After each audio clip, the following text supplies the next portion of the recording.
Hi students, this is a bonding lab, the data collection. So you're going to click Start, Start, Start. For each of these, you're going to see if they dissolve in water. And if it says solution, that means it's dissolved in water. If it says water, that means it did not.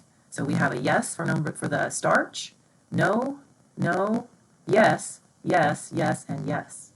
So you're going to record that in your data table. Then you're going to click Next. And you're going to do the conductivity testing for each one. You're going to drag these down until the electrodes are in the liquid. And if the light turns on, then they are conducting electricity.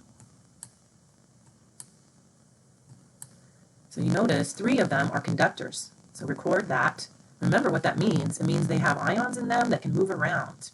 That's going to help a clue to help you know if they're ionic or covalent. And then your third screen is a melting point.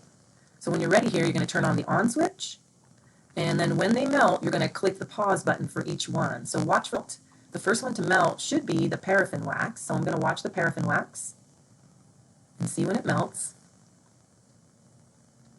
And then when it melts, I'm going to click pause here. And I know that's the first one that's going to melt.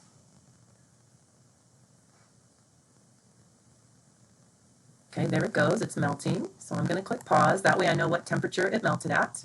And then each of the other ones that melt. So watch for the ones that melt, because I'm going to record the time that they melted. So I'm going to record 39.5 for the paraffin wax.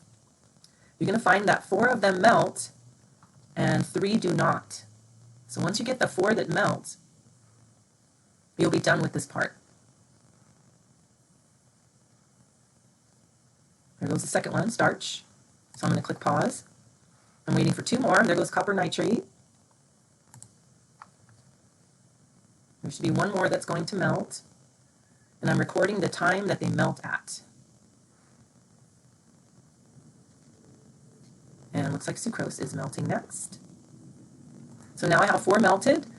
I can stop whenever I'm ready. The other 3 are not going to melt.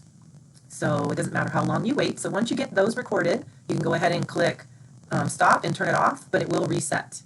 And that's all you need to do for this lab. Record the data, answer the question.